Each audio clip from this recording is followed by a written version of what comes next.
करत राहील, दुसऱ्या कोण जमणार नाही. तिने हिमालयाच्या पोटी जन्म घेतला तरी शंकरच, आणि दक्षेच्या पोटी घेतला तरी शंकरच. येणी सांगितलं आम्ही बायको तुम्हाला द्यायला तयार आहे. आम्ही बायको द्यायला तुम्हाला तयार आहे. आणि बायको त्यांनी पाहिली होती. ब्रह्मदेव विष्णूंनी बायको पाहिली होती.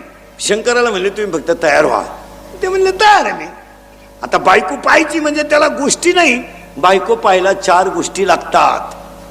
अशी बोगसगिरी चालत नाही. ती कोणी उठायचं नाही, असं नाही चालत.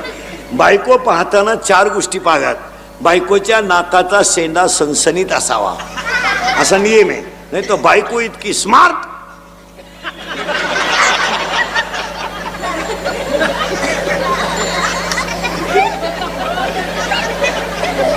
एकानं नथ केली बायकोला, नथ नागपुरीच वर होईना, त्यानं दामन तापावला, नागपुरी जास्त काय.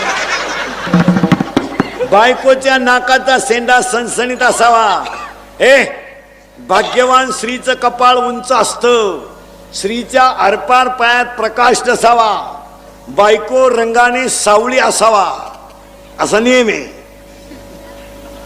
अजून एक गोष्ट आहे पण ती तुमच्या ध्यानात नाही येणार. आपल्या बायकोच्या डाव्या पायाचा अंगठा आणि अंगठ्या शेजारचं बोट जर अंगठ्यापेक्षा थोडं पुढं लांब असेल तर ती बाई नवऱ्याला मरेपर्यंत ताब्यात ठेवत असते. घरी गेले हो, घरी गेले हो, घरी गेले हो, घरी गेले हो.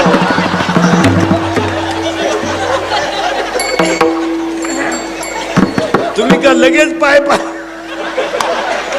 लगेच पाय सुरुवात केली. म्हणूनच पप्पाचा बाप शब्दाच्या पुढे जात नाही काय.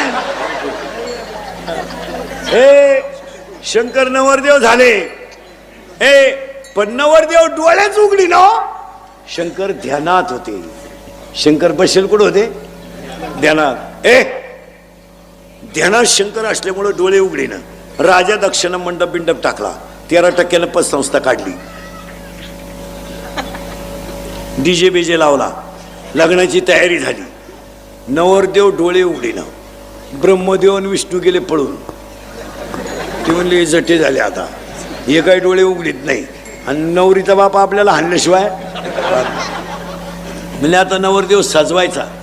ऐका महाराज, शंकराने नवरदेव होताना जो मेकअप केला तो मेकअप असा होता, पूर्ण अंगाला भस्म होता.